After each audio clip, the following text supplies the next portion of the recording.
Top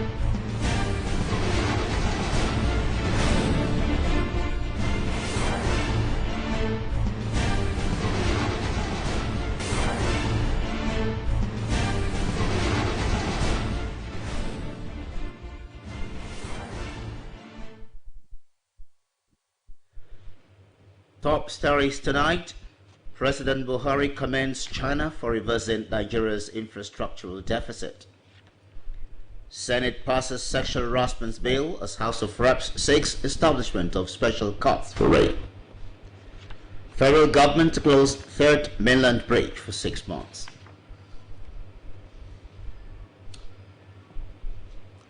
Hello and thank you for joining us on Channel 12 News. My name is Ayinla Balogun.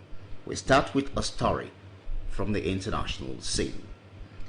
President Muhammadu Buhari has expressed Nigeria's appreciation to the People's Republic of China for immensely contributing towards reversing the nation's critical infrastructure deficit. This was at virtual farewell audience with the outgoing Chinese ambassador to Nigeria, Dr. Zhu Pingjian. State House correspondent Adamu Sambo reports. Duty to Nigeria by the outgoing Chinese envoy, President Muhammadu Buhari had visited China twice, first on a state visit in 2016 at the invitation of President Xi Jinping, and the other for the China-Africa Cooperation Summit in 2018. Although Nigeria and China enjoy bilateral relations spanning 50 years, benefits derived in the last 4 years have been remarkably outstanding. As President Buhari kept emphasizing, the Chinese government interventions in critical infrastructure and other key economic sectors have positively impacted millions of Nigerians and will continue to do so in generations to come. And during this virtual farewell audience with the outgoing Chinese ambassador, Dr. Zhu Pingjian, the president maintained that there is no way a country can move forward if it is hampered by severe deficit in infrastructure. He therefore asked the envoy to formally convey his administration's appreciation to President Xi Jinping for the contributions of China towards reversing the infrastructure deficit in the country.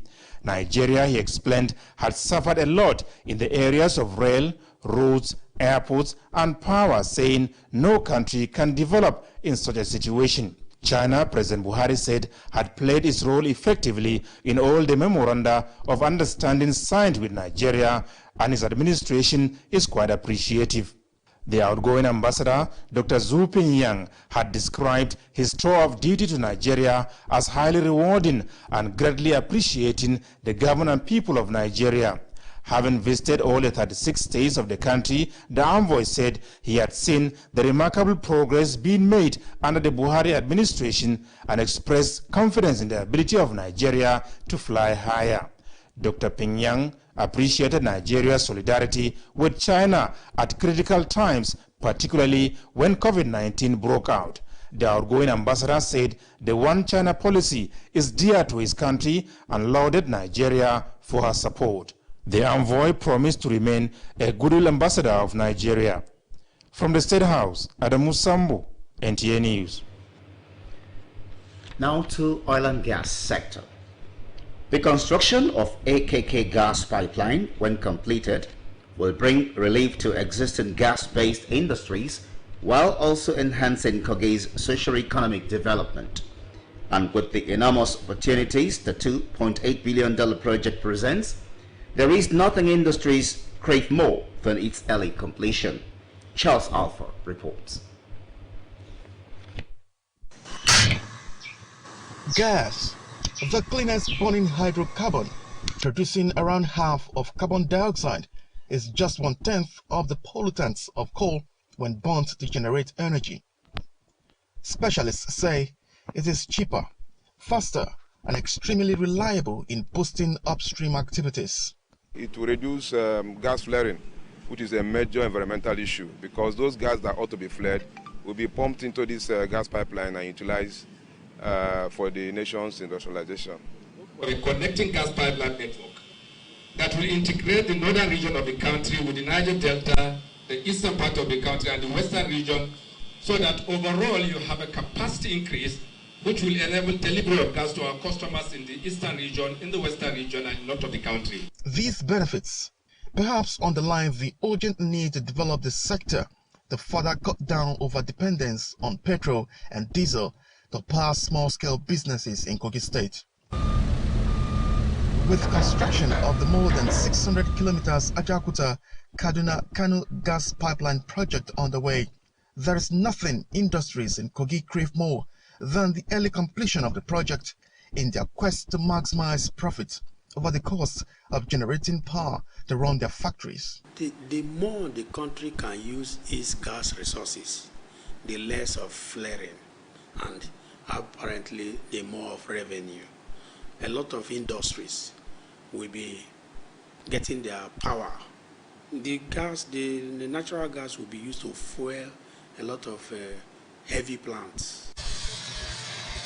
The $2.8 billion project, which originates from Abeokuta, traversing Kogi, Abuja, Niger, Kaduna, and terminating at Kano, is expected to create opportunities for gas-based industries to spring up along its route, providing jobs and improved standard of living while also serving as a source of revenue to government. The Nigerian Gas Master Plan and the rest of the Nigerian Gas Master Plan is meant to create a backbone for gas infrastructure as far as gas utilization is concerned in the country. Professionals believe construction of the Abeokuta-Kaduna-Kano project will go a long way to boost domestic utilization of natural gas for Nigeria's socio-economic sphere, support the development of petrochemicals, fertilizer, methanol, and the existing megawatts of power to the national grid. Charles Alpha, NTA News. Meanwhile, the Lagos Third Mainland Bridge will be closed to traffic from Friday, the 21st of July 2020 for a period of 6 months to enable the federal government to carry out repairs on the bridge. The Federal Controller of Works in Lagos, Olukayode Popola, who gave this indication during a media briefing in Alausa, however appealed to the residents to be patient as the development is in their interest. He therefore urged motorists in Lagos who applied the bridge to take advantage of alternative routes. Nusa Osola. To socio-economic activities in Lagos, and this might not be unconnected with the interest generated whenever information about the bridge appears on social and mainstream media, whether positive or negative. The latest news on the Third Mainland Bridge has received the usual reactions following the announcement of an intending closure of the stretch for repair works, similar to same procedure in 2009 and 2012. The closure is to enable construction workers undertake repair works on sections highlighted during an integrity test carried out in 2018. We know that it's going to bring some discomfort to us Lagosians, the bridge to collapse, and we still want the serviceability to be sustained. We have been talking to the Lagos Ferry Service, and we want to prioritize the route, especially from Ikorodu going to Marina. Consequently, the ministry in its traffic advisory stated that Phase A of the closure follows thus.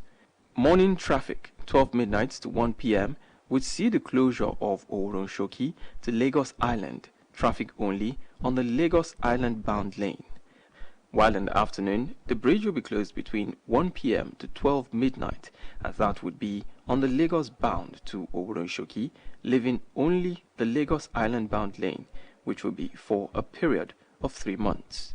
Phase B of the repairs would see a reversal of the process in the morning and afternoon, but this time traffic would only be allowed on the Oronshoki bound lane of the bridge. Motorists are advised to apply these alternative routes: 1. From Kata Bridge through Ido, through Onyigbo, to join Adekule Ramp inward Oronshoki. 2. From Ido. That the issue of enforcement is going to be fully emphasized on. The ministry says traffic management officials would be on ground to ensure compliance, as well as traffic diversion signs. In Lagos, Dotun Ukmiemi, NTA News. Sincerely apologize. That report was brought to you by Dotun Ukmiemi and not Nosa Osola. Moving on now. Senate has passed the Sexual Harassment Bill 2020, which seeks to criminalize sexual harassment in tertiary institutions. The bill, which proposes a maximum jail term of 14 years and minimum of 5 years for culprits without option of fine, also made the crime a strict liability. The bill, when signed into law, is expected to prohibit and punish acts of negligence by administrative heads which resulted in sexual abuse. President Muhammad Buhari has written to Senate requesting the confirmation of 11 judges of High Court of FCT, 3 nominees as members of the Code of Conduct Bureau, and the renewal of Professor Umar Garba Dambata for another term of 5 years as Executive Vice Chairman of the Nigerian Communications Commission. Senate paid tribute to the late former 2-time Governor of Oyo State, Abiola Ajimobi, who died last month. These followed a motion by Senator Abdul Fattah Buhari. Still on legislature, the House of Representatives says the average of 5 reported cases of rape per day between January and May 2020, as confirmed by the Nigeria Police, calls for concern. During plenary Tuesday, House members, following a motion from Representative Speedy Trial, the lawmakers also called for launch of a national campaign against rape and gender-based violence. The House passed and executive members of the Nigeria Social Insurance Trust Fund by the Minister of Labour. Meanwhile, a bill to provide for establishment of orthopedic hospital in Plateau State and a bill to establish Federal Medical Center was sponsored past second reading. In a related development, Deputy Governor Agbola Ajayi, who recently defected to PDP from the ruling party in the state. The House has therefore set up a panel of inquiry to investigate allegations of misconduct leveled against the Deputy Governor for fair hearing. Olubukola Aduo takes it from here. Been on recess since May 21st, we convened Tuesday with full membership of the House. The only item on the other paper was to serve impeachment notice on the state deputy governor, Agbola Ajayi. However, only Ondo State government-owned media houses were allowed to cover the proceedings.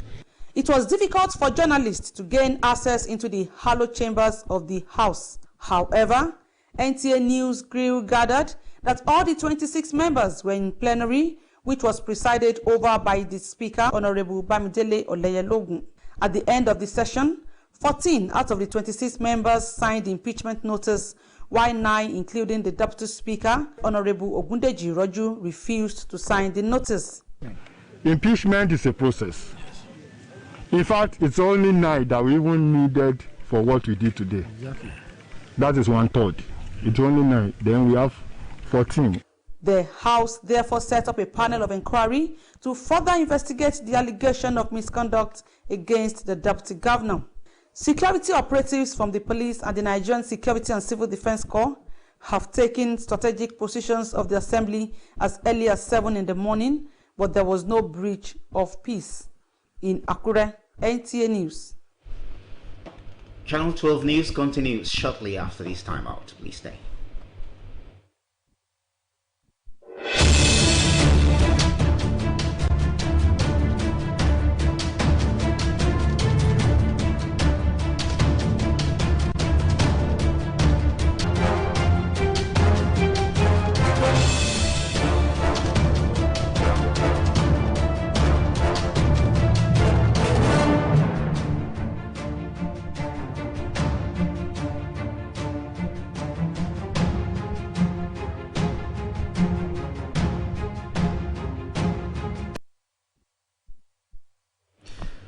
Thank you for staying with us. You're on to Channel 12 News on Nta Abeokuta.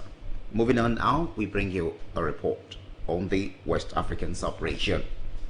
Businesses of Nigeria trading communities in Ghana has come on the prolonged shutdown, giving rise to gross losses and untold hardship. But the narrative has changed following intervention of federal government in the reopening of Nigerians' commercial premises based by the National Association of Nigeria Traders to NITCO. 600 shops owned by Nigerians in Ghana had suffered ill-fated treatment owing to shutdown of business premises for the period of 6 months. This prompted the federal government to swiftly wade into the situation through diplomatic efforts, which eventually restored sanity in all the affected commercial areas. Now the Nigerian business community visits the office of NITCOM to show appreciation over the development and advocate more strict diplomatic measures to avert repeat of future incident. We suffered for this ECOWAS since 1975. And what are the purpose? For economic integration.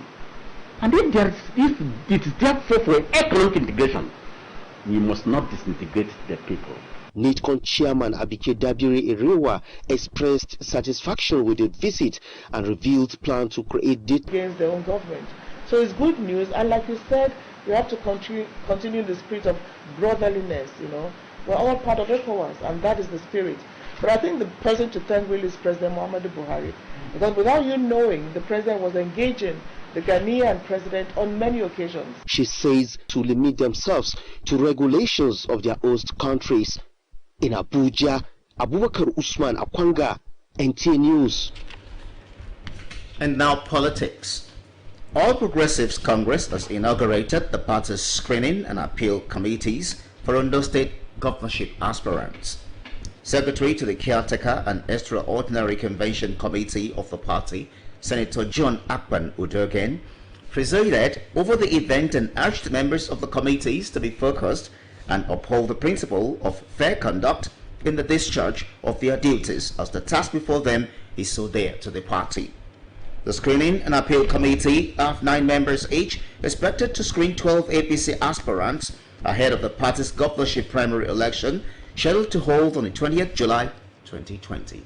And on that note, we wrap up Channel 12 News tonight. Good night.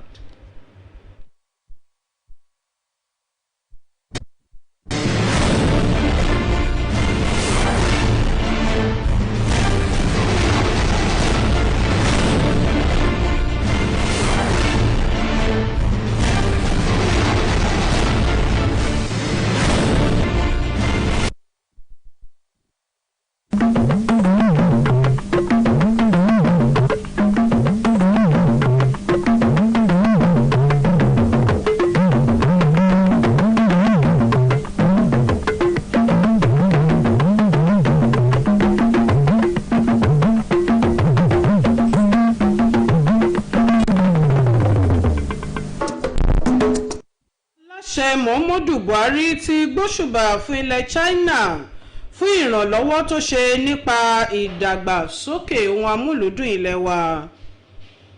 Àwọn aṣòfin àgbà ni wọ́n ti buwọ́lu àbá òfin lórí fífi ìyà jẹ ẹni papọ̀ yóò ti afárá kẹta ti ìlú Èkó fún oṣù 6.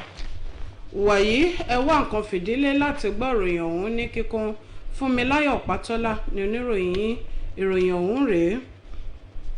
Aláṣẹ Muhammadu Buhari òun náà ló ti fi ìmoore àwọn èèyàn orílẹ̀-èdè yìí àti bójútó ìpèsè ohun amúlùúdùn ilẹ̀ wa léyìí tó jẹ́ pé ó ti ń fìdí rẹmi tẹ́lẹ̀ rí. Èyí náà ló jẹ́ jáde níbi ìpàdé orí ẹ̀rọ ayélujára eléyìí tí aláṣẹ tó ṣe pẹ̀lú aṣojú ilẹ̀ China nílẹ̀ wa Nàìjíríà tí ó ń fi ipò náà sílẹ̀. Akọ̀ròyìn wa Adamu Sambo tó wà níbẹ̀ òun náà ló jábọ̀ ìròyìn ọ̀hún. Wọ́n ti sọ wípé láti ọjọ́ 24 oṣù tí kí ìjọba àpapọ̀ bá lè ráyè ṣe àtúnṣe tó yẹ lórí afárá náà. Alákòóso iléeṣẹ́ òde ti ìjọba àpapọ̀ nílùú Èkó Ọ̀gbẹ́ni Olúkáyọ̀dé Pópóọlá òun náà ló kéde yìí nígbà tó ń bá àwọn akọ̀ròyìn sọ̀rọ̀ ní Aláùsá ní Ìkẹjà. Ó rawọ́ ẹ̀bẹ̀ sí iṣẹ́ náà wà fún. Ó wá rọ àwọn ọlọ́kọ̀ tó ń lò sí orí afárá ọ̀hún wípé kí wọ́n wá ọ̀nà ẹ̀bùrú míì tí wọn yóò máa gbà ní gbogbo àkókò náà. Akọ̀ròyìn wa Nusa Osula tó jábọ̀ ìròyìn ọ̀hún sọ wípé wọ́n ti ṣe àgbékalẹ̀ àwọn gbèdéke kan léyìí tó sọ àwọn àkókò tí wọ́n lè rí àwọn ọ̀nà kan gbà. Bẹ́ẹ̀ sì ni wọ́n sọ pé àwọn agbófinró yóò máa wà lárọ̀ọ́wọ́tó nígbà gbogbo láti máa tọ́ lílọ bíbọ̀ ọkọ̀. Àwọn aṣòfin àgbà ló ti buwọ́ lu àbá òfin tó ní ṣe pẹ̀lú bíbánilòpọ̀ lọ́nà àìtọ́ eléyìí tó ń fi ní ọ̀daràn. Àbá òfin náà ló ń dábàá ìjìyà ẹ̀wọ̀n ọdún 14 sí ọdún 5 ó kéré pé fún ẹni yòówù tí ó bá hu irúfẹ́ ìwà bẹ́ẹ̀ tí wọ́n bá gbá mú tí kò sì ní sí ààyè sísan owó ìtanràn dípò rẹ̀. Ni wọ́n sọ wípé kò ní sí àwíjàre fún olórí ilé ẹ̀kọ́ tó jẹ́ wípé irúfẹ́ ìṣẹ̀lẹ̀ bẹ́ẹ̀ tí ó bá ti wáyé. Ṣáájú ni aláṣẹ Muhammadu Buhari ti kọ̀wé sáwọn aṣòfin àgbà náà wípé kí wọ́n jọ̀yẹ̀ fún yíyan adájọ́ 11 fún ilé ẹjọ́ gíga ti ìlú Àbújá àti àwọn 3 míì fún iléeṣẹ́ tó ń rí sí ọ̀rọ̀ ọmọ orílẹ̀-èdè yìí, àti wípé kí wọ́n fòǹtẹ̀lù wípé kí ọ̀jọ̀gbọ́n Umar Garba Dambata kó tẹ̀síwájú láti lo ọdún 5 míì mọ̀ tó ń rí sí ètò ìkànsíra ẹni. Níbi ìjókòó wọn tòní, àwọn aṣòfin àgbà náà bu ọlá péré fáyé ní oṣù tí ó kọjá yìí. Síwájú sí láti ilé-ìgbìmọ̀ aṣòfin àpapọ̀ ilé wa, ilé-ìgbìmọ̀ aṣòfin ilé wa ti sọ wípé ìròyìn tó ń jáde wípé nǹkan bí èèyàn 5 ni wọ́n fi ipá bá lò pọ̀ lóòjọ́ láàrin oṣù kínní sí oṣù karùn-ún ọdún tí a wà yìí, eléyìí ń pè fún àròjinlẹ̀ ẹnìkọ̀ọ̀kan wa lásìkò ìjókòó wọn tòní látàrí àbá tí ọ̀kan lára wọn, Idem Uyeme, tí ó gbé kalẹ̀. Ó rọ̀ wọ́n kí wọ́n rí sí ìdásílẹ̀ ilé